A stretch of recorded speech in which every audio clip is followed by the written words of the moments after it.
naquela região também foram acorrentados, foram aprisionados. Então aqui nós temos uma máxima, e a máxima é a seguinte: a máxima é que todas as ações de juízo, as catástrofes em que nós aparentemente pensamos que estamos perdendo e que parece que é uma situação vergonhosa, o Senhor tem de contrapartida a ação de banir daquela região o poder de demônios. Então há situações em nossas vidas, em nossa casa, em nossa família, que aparentemente nós estamos perdendo, mas nesta ação que aparentemente nós estamos perdendo, há uma ação sobrenatural de Deus que está banindo daquela região, da sua casa, do meio da sua prole, do meio da sua parentela, a ação de demônios poderosíssimos. Então, outro detalhe interessante é que da mesma forma também Pedro escreve falando acerca disso.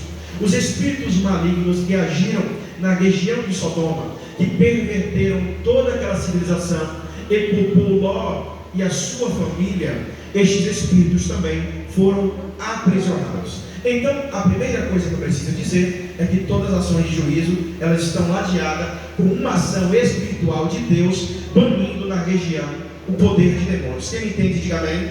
Amém. Então, partindo desse ponto de vista, nós temos outra coisa que eu preciso aqui dizer. É que dentro do contexto do casamento judaico, nós temos três fases. Quantas fases?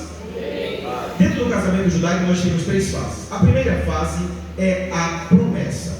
E quando eu falo entre o casamento entre Cristo e a igreja, quando que acontece a promessa? Segundo Paulo, diz que ele nos elegeu antes da fundação do mundo. Então a eleição de Cristo para com a igreja acontece antes da fundação do mundo. E neste aspecto de promessa, era um período em que estas pessoas, diante dos pais, eles firmavam pacto, um compromisso de construir ou de posteriormente construir um casamento. Então este período da promessa é um período probatório, é um período inicial. Então, dentro do aspecto do casamento entre Cristo e a igreja, a promessa acontece antes da fundação do mundo. Só que eu tenho uma segunda fase, e a segunda fase é chamada de desposamento. Diga comigo, desposamento.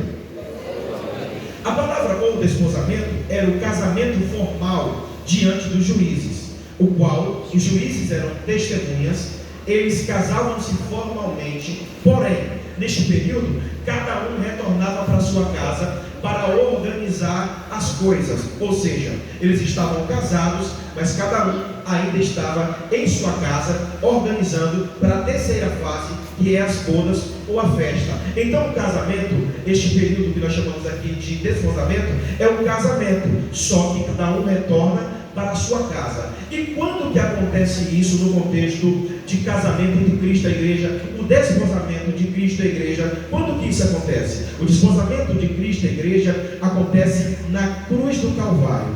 Da mesma forma que Adão precisou provar de forma embrionária a morte, uma vez que a morte é o salário do pecado, e não existe pecado, então não existe a morte. A morte tem outro nome. E qual é o nome que a morte recebe? Ela recebe o nome de sono profundo. Então Adão precisou viver de forma embrionária a morte que ainda não existia, para que Deus retirasse dele a sua esposa. Da mesma maneira, Cristo na cruz do Calvário precisou ser furado na sua costela também, para ser retirado dele a sua igreja. Então eu tenho a promessa antes da fundação do mundo, eu tenho o desposamento na cruz do Calvário, e eu preciso aqui dizer que o desposamento, que é este casamento formal diante dos juízes, e a espera, cada um na sua casa, esperando para a celebração, isso acontece, e é por esta razão que Jesus fala em uma linguagem com os seus discípulos, lá em João capítulo 14.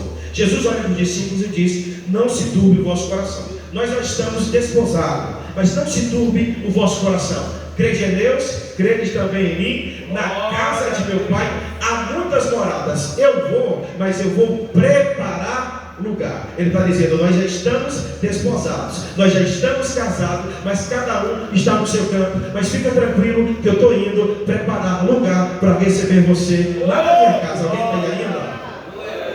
Então eu tenho uma promessa antes da fundação do mundo, e eu tenho um desposamento na cruz do Calvário. Então, se eu tenho promessa e desposamento, então só falta a terceira fase. E a terceira fase são as bodas do Cordeiro. Então, partindo desse ponto, já entendemos duas coisas. A primeira é que as ações de juízo têm o papel de ajuizar os desobedientes, mas também tem o papel de banir da região demônios. E a segunda coisa é as fases do casamento judaico. Por que eu estou falando isso? Para que você entenda a proposta do texto. O texto inicia tratando de uma ação de juízo. Então o texto está tratando de um período de escassez. Está faltando água. O céu está cerrado e por 3 anos este povo está sendo ajuizado com um juízo que está mexendo com a vegetação, está mexendo com a agricultura e, de contrapartida, está afetando a economia da época. Agora, olha que coisa.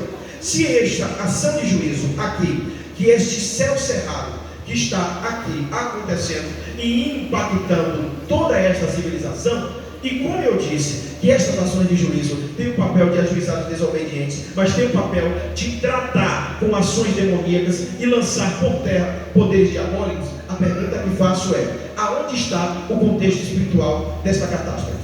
Aonde está o contexto espiritual desta escassez? Vou explicar para você agora. Nós temos dentro desta cultura aqui, dentro desta cultura sidônia e também fenícia, 3 principais deuses. E aqui o Senhor está enviando essa estiagem, esta falta de chuva, para tratar e para também banir daquela região o poder de 3 demônios. Quem entende diz amém? O primeiro Deus é chamado de Deus El. Este Deus El é o Deus da astrologia. Eles atribuíam a El a capacidade de dominar o sistema solar. Eles acreditavam que El tinha o poder sobre o cosmos. Eles acreditavam que El dominava os planetas. Eles acreditavam que El tinha poder sobre este domínio do sistema, não só os planetas como o sistema solar. Então, quando Deus envia a estiagem que afeta este contexto espiritual, o que Deus estava fazendo Ele estava olhando e dizendo: eu vou mostrar para El que quem manda em cima ainda sou eu. Eu vou mostrar para El que quem manda no céu ainda sou eu. Vou falar até você da glória a Deus. Eu vou mostrar para El que quem manda no sistema solar, nos planetas, no céu, ainda sou eu. Então, no contexto espiritual, Deus está tratando primeiro com este principado chamado de El. O segundo Deus que Deus está tratando aqui neste contexto é a deusa Azera. E a deusa Azera é a deusa da fertilidade e também da agricultura. Eles atribuíam a Azera a capacidade de fazer a terra produzir ao seu tempo. Eles acreditavam que Azera era responsável por fazer com que a colheita fosse produtiva. Eles achavam que dependia de Azera para que aquele período de tempo de colheita fosse uma colheita de sucesso. Então, quando Deus envia a estiagem que afeta a agricultura, Ele não só está mandando uma resposta para El em cima. Ele está olhando e dizendo: eu vou mostrar para El que quem manda em cima sou eu, e eu vou mostrar para Azera que quem manda embaixo sou eu. Sou eu que domino a terra, sou eu que domino a agricultura, sou eu que faço a terra produzir. Então Ele está dizendo: eu vou dar uma resposta em cima e também vou dar uma resposta embaixo. Eu vou dar uma resposta no céu, mas também vou dar uma resposta na terra. Quem entende, diga glória a Deus. Então eu tenho a ação de Deus contra El e eu tenho a ação de Deus contra Azera. Mas eu tenho um terceiro, e o terceiro é o Deus Baal. Todos nós sabemos que Baal é o Deus Sol, mas também é um Deus associado à concepção e ao nascimento de crianças. Então aqui eu tenho um detalhe importantíssimo. Quando Deus envia a estiagem, Ele manda a resposta dizendo: eu vou mostrar para El que quem manda no céu sou eu vou mostrar para Azera que quem manda na terra sou eu, e eu vou mostrar para Baal que o sol da justiça brilha mais do que qualquer outro paralelo. Eu vou mostrar para Baal que o sol da justiça é muito mais poderoso do que qualquer outro que se contrapõe a ele, mas é algo paralelo. Agora olha que coisa interessante. Então eu tenho uma ação de Deus que está combatendo poderes demônios, está combatendo a crença contra El, a crença contra Baal e a crença contra a zero. Agora, outra coisa que eu preciso dizer para que você compreenda a mensagem partindo desse ponto de vista, então eu tenho uma ação espiritual de Deus agindo contra estes principados que eram crenças culturais. A segunda coisa que eu preciso dizer é que esta mulher do capítulo 17, ela é um tipo da igreja, por duas razões. Ela é um tipo da igreja por uma razão, porque a igreja, ela vivendo, uma vez que eu disse que o casamento judaico tem 3 fases: promessa, desposamento e bodas, eu preciso dizer a seguinte coisa: é que a igreja, no contexto do mundo, eles até acreditam que Cristo veio, eles até acreditam que Cristo tenha nascido, eles até acreditam que Cristo tenha operado diversos milagres, mas ainda há alguns que não acreditam na sua ressurreição. Então, se eu tenho a promessa, boda e promessa, desposamento e bodas, eu entendo a seguinte coisa: é que esta mulher do capítulo 17, ela é uma projeção da igreja por uma seguinte razão. Uma vez que o desposamento é um casamento formal, mas cada um volta para sua casa para esperar a festa, e eles, se eles acreditam que Cristo veio, se eles acreditam que Cristo operou milagres, mas se alguns não acreditam ainda na sua ressurreição, isso significa que esta viúva é um tipo da igreja. Por quê? Porque ela é alguém que tem o título de viúva, mas na verdade ela é desposada, porque ela só está esperando as bodas do Cordeiro. Glória a Jesus. Louvado seja Deus. Então eu tenho alguém que tem o título de viúva, mas na verdade ela é desposada, porque ela só está esperando a festa, o recebimento dela nas regiões celestiais. Agora aqui, eu inicio o texto agora e vou começar a pregar agora. Agora escute isso: se esta mulher aqui do capítulo 17, ela é um tipo da igreja, eu tenho algo interessantíssimo a respeito dela. Por quê? Porque o texto começa tratando que ela está fazendo um movimento, uma ação de ir e voltar para buscar lenha. Só que quando você lê o contexto do texto, diz que ela só tem um pouco de farinha e um pouco de azeite. Isso me deixa em parafuso. Por quê? Porque se eu só tenho um pouco de farinha e um pouco de azeite, e eu estou indo e voltando para buscar lenha, isso significa que eu não preciso ir buscar lenha, sendo que o recurso que eu tenho é pouco. Então, se eu não preciso buscar lenha, porque o que eu tenho, o recurso é pouco, e eu vejo uma mulher fazendo este movimento de ir e voltar para buscar lenha, isso significa a seguinte coisa: é que aquilo que ela carrega é menor do que aquilo que ela tem. Mas a pergunta que faço é: se eu não preciso de muita lenha para utilizar dentro do contexto dos elementos que eu tenho, se eu só tenho um pouco de farinha e um pouco de azeite, eu não preciso estar indo e voltando para buscar lenha. E por que esta mulher continua indo e voltando para buscar lenha, sendo que aquilo que ela tem é pouco demais, sendo que aquilo que ela possui não é necessário o tanto de lenha que ela está carregando? Isso significa a seguinte coisa: que esta mulher tem pouca fé, pouco recurso, pouca esperança, mas aquilo que ela está carregando é maior do que aquilo que ela tem.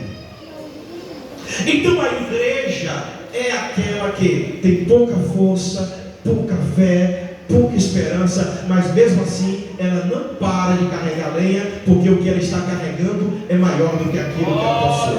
Alguém está aí? O Espírito Santo te trouxe aqui para te dizer: o que te faz imparável não é no que você tem, mas é aquilo que você carrega que é maior do que você. Você está carregando algo maior do que aquilo que você possui, e é esta a razão da tua força. Então a igreja continua indo e voltando para buscar lenha, porque o que ela está carregando é maior do que aquilo que ela tem. Talvez você olhe e diz: eu tenho pouca força, eu tenho pouca fé, mas o que você está carregando é maior do que você. E o que você está carregando? Você está carregando a presença de Deus, e quem carrega a presença de Deus se torna imparável. Alguém olha e diz: mas tem tão pouco, mas não desiste, mas enfrenta tantas dificuldades e continua servindo a Deus. É porque o que você está carregando é maior do que aquilo que você tem. Você está carregando uma presença valiosíssima, você está carregando uma graça poderosíssima, você está carregando uma presença poderosa e valiosa. Então é isso que te faz imparável. Você continua caminhando e carregando lenha. Então o convite do Espírito Santo para a sua igreja nesta noite é: continue carregando lenha. Eu sei que a lenha projeta a fé, eu sei que a lenha projeta a esperança, eu sei que a lenha projeta pacto, e eu sei que a lenha também é utilizada para construir altar. Então o Espírito de Deus está dizendo: continua carregando lenha, porque enquanto você carrega lenha, eu te dou algo maior do que aquilo que você tem. Enquanto você continua levando os utensílios, elementos da comunhão com Deus, Deus vai continuar te sustentando, te dando graça. Ele vai continuar te fortalecendo, Ele vai continuar ajudando a sua casa, Ele vai continuar trabalhando no meio da sua família. Essa é a noite que a igreja de Sarepta vai continuar carregando lenha. O recurso é menor, mas aquilo que ela carrega é maior do que ela. Glória a Deus. Então a primeira coisa que eu vejo é que eu tenho alguém que está indo e voltando para buscar lenha, mesmo tendo pouco recurso. A segunda coisa é que esta mulher, ela não para por outra razão. E a razão que faz esta mulher não parar é porque ela tem um destino profético. Então o que não te faz parar é porque você está carregando algo maior do que você. Mas a segunda coisa que faz a igreja de Sarepta não parar é porque ela tem um destino profético. E qual é o destino dela? O texto diz que esta mulher está caminhando para a porta da cidade.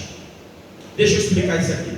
A cidade de Sarepta é uma cidade portuária. E uma cidade portuária é um local onde entra e sai pessoas. Então, se a cidade de Sarepta é uma cidade onde entra e sai pessoas, esta mulher, como um tipo da igreja de Cristo, e cá para nós, Elias, como um tipo do Cristo que vem buscar a sua igreja, que tem título de viúva, mas na verdade é desposada, porque está esperando somente as bodas do Cordeiro. Eu tenho um detalhe interessante para te falar: é que esta igreja está caminhando para a porta da cidade. E se a cidade de Sarepta é cidade portuária, uma cidade que chega e sai pessoas, isso significa que a igreja de Sarepta é uma igreja que continua caminhando e não para, é porque ela tem um destino profético. E ela está caminhando para a porta da cidade, porque ela sabe que qualquer hora o seu Elias vem para tomá-la. A igreja de Sarepta, ela não para, porque ela sabe que a qualquer momento o seu Elias, o seu Cristo virá para tomá-la. Ela está caminhando em direção à porta da cidade, é porque ela tem um destino profético, e o seu destino é a nova Jerusalém. Você pertence a esta cidade. Esta é a sua identidade. E é por esta razão que ela não para de carregar lenha, porque ela está caminhando em direção à porta da cidade. Eu sei que você não está crendo, mas eu vou ter que te provar. O nome Sarepta, traduzido do hebraico, significa local de fundição. Então, se Sarepta é um tipo da região da igreja do arrebatamento, isso significa que Sarepta é um local onde o nosso corpo mortal se fundirá à natureza divina para ser uma só. É onde o seu corpo divino vai associar-se ao corpo glorioso para ser um só. Então, Sarepta é um local de fundição, onde esse corpo mortal vai ser consumido por um corpo glorioso, para que você esteja lá com o teu Cristo. Alguém pode dar glória a Deus por isso? Essa é a noite que o Espírito Santo está dizendo: eu estou te conduzindo à porta da cidade, porque Sarepta é o local de fundição, aonde o seu corpo será absorvido pelo corpo glorioso, para ser um só com ele, para que você esteja com o seu Cristo, que é o seu Elias, que está vindo para buscar a sua igreja. Glória a Deus. Só que eu tenho outra coisa para dizer. É que se Elias é um tipo de Cristo, e a igreja de Sarepta é um tipo da igreja que está aguardando o arrebatamento, esta igreja que tem título de viúva, mas é desposada, eu tenho algo interessante. É porque existem alguns requisitos que Cristo exige da sua igreja. E o primeiro requisito que Cristo exige da sua igreja é que o texto diz que ele chega para ela e olha e diz assim: você tem água? Isso aqui me deixa em parafuso. Por quê? Porque está faltando água em toda a civilização. Então, se está faltando água em todo canto, Jorge, como que Cristo, como que Elias que é o tipo do Cristo, que vem buscar a igreja, que tem título de viúva, mas é desposada, como que ele vai exigir água de uma mulher que está vivendo um período de estiagem, uma vez que está faltando água em toda aquela civilização? Como que ele vai exigir água de uma viúva? Parece até ser injusto o que está acontecendo, mas eu preciso te dizer a seguinte coisa: é que a água na Bíblia é um símbolo do Espírito Santo. Então, lá em João capítulo 7, versículo 38 e 39, diz a seguinte coisa: aquele que crê em mim, nas minhas palavras, do seu interior fluirão rios de águas vivas. Versículo 39 diz: e isto dizia acerca do Espírito que viria, mas que ainda não tinha sido derramado, porque Cristo não havia sido glorificado. O que você quer dizer, pregador? O que ele está dizendo é que as águas que a mulher samaritana experimentou no capítulo 4, e que João também está falando no capítulo 7, 38 e 39, é o Espírito Santo. Então a pergunta de Cristo para a igreja de Sarepta é: eu quero saber se vocês ainda têm fonte de água. Eu quero saber se vocês ainda têm sede pela minha presença. Eu quero saber se vocês ainda sentem a minha glória. E a pergunta que não cala é: como que ele vai exigir água de alguém que está vivendo um tempo de estiagem? E eu já te dou uma resposta: estava faltando água em toda aquela civilização, mas continuou brotando água para uma viúva. Por quê? Porque a fonte do mundo pode acabar, mas a fonte da igreja vai continuar jorrando. Alguém está aí ainda? Está faltando água aí fora. Tem muita gente se suicidando, tem muita gente se automutilando, tem muita gente desistindo da vida, porque aí fora está faltando água, mas a fonte da igreja vai continuar brotando. Alguém está aí ainda? Aí fora está faltando água, mas aqui a fonte continua jorrando. Aí fora tem gente se desesperançando e até entrando em desespero e tirando a sua vida, mas aqui a fonte vai continuar brotando água, porque esta água é a fonte do Espírito de Deus. E a pergunta do céu para a sua vida é: eu quero saber se você ainda tem fonte de água. Eu quero saber se você ainda tem sede pela presença do Espírito de Deus. Eu quero saber se você ainda sente esta graça, se você ainda se comunica com Ele, se você ainda sente desejo de sentir a presença dEle. Eu quero saber se você ainda tem fonte. Ele olhou e disse: eu ainda tenho água, eu ainda tenho água, eu ainda tenho água. Deixa eu ver quem tem água nesta noite. Essa noite em que o Espírito de Deus está perguntando à sua igreja: eu quero saber se a minha igreja ainda tem água, se a minha igreja ainda tem sede pela presença do meu Espírito, se essa fonte ainda jorra dentro de você, se essa fonte ainda jorra dentro da sua alma. Glória a Deus. Glória a Jesus. Ele disse: eu ainda tenho água. Ele olha para ela e diz assim: água você tem, né? Eu quero saber se você ainda tem farinha. Então os elementos da comunhão da igreja do arrebatamento é a igreja que tem lenha da esperança, a igreja que tem a água do Espírito de Deus. E ele olha e diz: eu quero saber se você ainda tem farinha. Ela olhou e disse: eu tenho um punhado, aquilo que cabe no punho, um punhado de farinha fina. O que ela está dizendo é a seguinte coisa: eu sei que é um tempo crítico, eu sei que é um tempo de crise, eu sei que é um tempo de estiagem, mas eu ainda tenho um punhado de farinha. Eu sei que você não entendeu, mas eu vou tornar claro isso. Ela está dizendo: eu sei que é um tempo de banalização, em que as pessoas criam todo tipo de espécie de humor, de piada, de coisas para avacalhar a palavra, mas ela olha e diz: eu ainda tenho um punhado de farinha.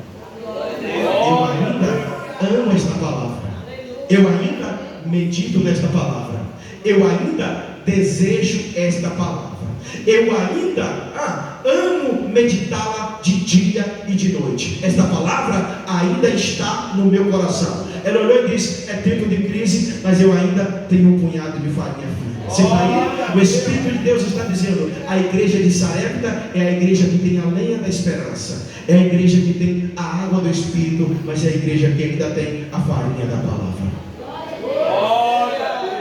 Elas desejam caminhar pela palavra. Elas ainda amam a palavra de Deus. Elas ainda anseiam meditar na palavra de Deus e analisar a palavra de Deus, assim como os crentes de Bereia. Só que eu tenho um detalhe importantíssimo neste pedido de Deus para ela. Primeiro você tem água? Tem. Você tem farinha? Tem. Aí ele olha. Só que a medida que ela traz, aparentemente aos nossos olhos, é uma medida pequena. Ela tem um punhado, aquilo que cabe no punho. Então quem está de fora olha e diz: o que ela tem é muito pouco. Mas eu preciso te dizer a seguinte coisa: é que o punhado é a medida de Deus. Vou repetir. O punhado é a medida de Deus. Por que, pregador? Porque o punhado é a medida da oferta das primícias. E deixa eu explicar para que você entenda. A oferta das primícias era uma oferta totalmente especial. Por primeiro, ela é uma oferta vegetal. E a oferta da primícia funcionava da seguinte forma: eu pegava uma massa, colocava azeite, colocava incenso, colocava sal. Só que eu tinha que fazer o seguinte: quando eu preparava este todo da massa, eu pegava aquilo que cabia no punho, um punhado, lançava no altar, e automaticamente o restante da massa era santificado. Então, uma vez que eu entrego o todo da massa, eu entrego o punhado e eu santifico o restante da massa, isso significa que aquilo que deveria ser queimado é conservado por causa da entrega que eu fiz. Quem entende, diga amém. Amém. Então a primícia é a seguinte coisa: a primícia é o punhado que dá liberdade a quem deveria ser também destruído. Então, o punhado da primícia é a oferta que dá liberdade, é que faz com que o restante da massa seja santificado por causa do punhado da entrega. Então, quem deveria ir para o altar vai ser poupado por causa do punhado que foi entregue. Ou seja, é mais ou menos assim: quem tem oferta de primícia, ele vai ver o livramento de Deus naquele que deveria ser destruído, vai ser conservado por causa da sua entrega. Eu vou melhorar porque tem gente que não entendeu esse negócio. O Espírito de Deus está dizendo: quem tem primícia para entregar a Deus vai experimentar o livramento de Deus na sua casa. Quem deveria ser destruído vai ser conservado por causa da sua entrega. Ou seja, enquanto você está aqui dando glória a Deus, quem já era para ter morrido, Jeová está dizendo: eu vou guardar, porque alguém tem primícia para entregar. Alguém santificou o restante da massa, então por essa razão ele não vai precisar ser destruído, ele vai ser conservado por causa da tua entrega. Alguém está aí? Quem tem glória para dar a Deus, quem tem primícia para entregar a Deus, vai experimentar o livramento de Deus no meio da sua casa e da sua família. Quem deveria ser destruído vai ser conservado por causa da sua entrega. Então ela diz: entrega. Enquanto eu entrego a minha primícia, Deus vai guardar o que é meu por causa da minha fidelidade. Glória a Deus. Glória a Jesus. Glória a Deus. Ela entrega um punhado. E quando ela entrega um punhado, ela está dizendo a seguinte coisa: espiritualmente, ela está dizendo: eu não quero ter a infelicidade de ver morrer aquilo que eu gerei. Ela está dizendo: eu não quero ter a infelicidade de ver destruído aquilo que eu gerei nas minhas entranhas. Ou seja, a primícia está santificando o restante da massa. Enquanto isso, Deus está operando livramento no meio do seu povo.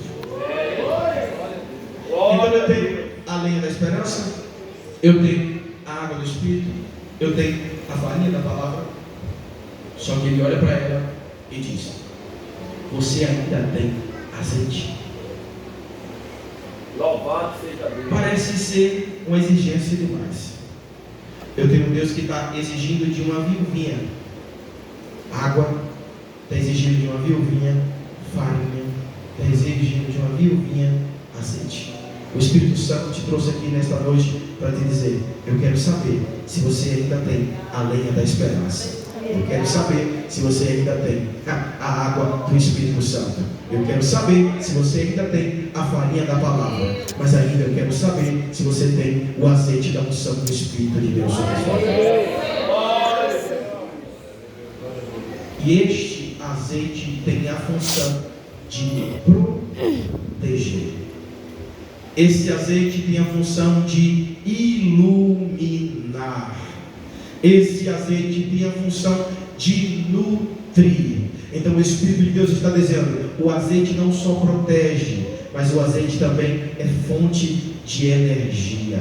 Então o Espírito Santo quer iluminar o seu coração, mas quer também proteger você, mas muito mais do que isso, quer gerar nutrição espiritual para a sua alma, quer dar consistência à sua fé, quer dar um passo firme, quer dar condições de você caminhar baseado na sua graça, misericórdia e na sua palavra. Então, o pedido dele é: você ainda tem azeite? Glória a Deus. Louvado seja Deus.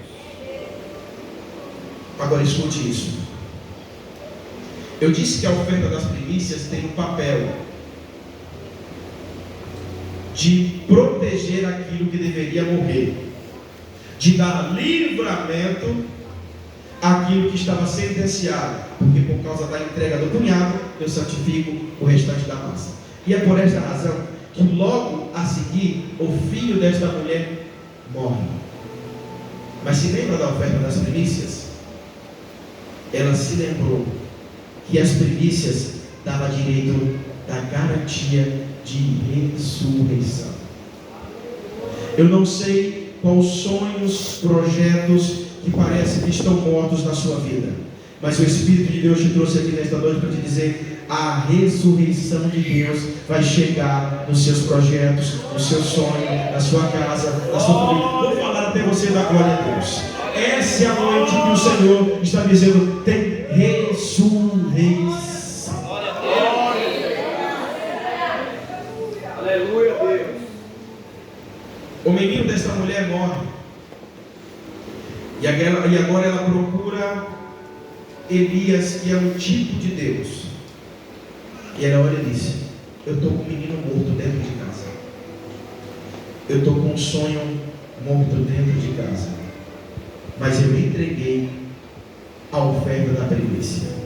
E a primícia santifica o restante da massa. Ele entra, e é interessante o que ele faz para devolver a vida do menino. Eu vou dizer isso aqui é muito sério. Por quê? Porque se alguém está morto, a prioridade de Deus deveria ser dar a vida ao que está morto. Sim ou não? Sim ou não? Só que Deus não faz isso. Porque as prioridades de Deus não são as minhas. A prioridade de Deus, primeiro, não é fazer um milagre para quem precisa. É primeiro mudar a condição do indivíduo. Por quê? Deixa eu falar, já estou encerrando. Agora escute isso. A primeira coisa que acontece quando alguém morre é a mudança da temperatura corporal. Quem está quente fica frio. Quem está quente fica frio. Então, para Deus não adianta dar vitória a quem está frio. Ele precisa aquecer primeiro. Glória a Deus. Glória a Deus. Então a prioridade de Deus é: ele deita sobre o menino e coloca mão com mão, pé com pé, olho com olho, boca com boca. O que significa isso, pregador? Ele está dizendo: o que eu vou fazer é pé com pé, é você pisando e Deus marcando os seus passos e dizendo: aonde você pisar vai ser os meus passos pisando contigo. Glória a Deus. Quando ele coloca mão com mão, ele está dizendo: você vai levantar as suas mãos e vai ser a minha mão operando milagres e maravilhas. Olho com olho, eu vou te dar dar discernimento de espírito para você entender o que é Deus, o que é o diabo e o que é carne. Boca com boca é você abrindo a sua boca e Deus falando na sua. É você levantando as mãos e Deus operando milagres e maravilhas. Essa é a noite que Deus está dizendo: eu não tenho, a minha prioridade não é fazer milagre, a minha prioridade é mudar a sua condição espiritual. E hoje eu quero te aquecer primeiro. E quando eu te aqueço, eu coloco a minha mão na sua. Vai ser sua mão levantada e a minha mão realizando prodígios. A minha boca na sua é você abrindo a boca e eu falando através da sua vida. Pé com pé é você passando e eu trazendo rastro de milagres. Por onde você passar é milagres acontecendo. São testemunhos de vitória, são testemunhos de milagres. Você está aí ainda? Ele está dizendo: os seus olhos nos meus, é você olhando e eu revelando o oculto, o escondido, revelando os meus segredos, dando visões proféticas, dando revelação de segredos ocultos da eternidade para você. É isso que Deus quer fazer através de você.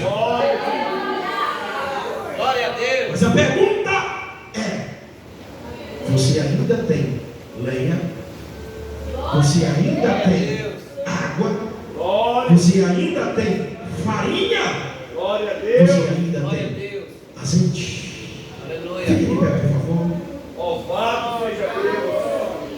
Glória a Jesus. Eu quero orar por você nesta noite. Glória a Jesus. Glória a Deus. Glória a Deus. É noite que o Espírito de Deus está te dando os elementos necessários para a sua jornada de fé. Ele está dizendo: eu já preparei a lenha da esperança para que você não desista.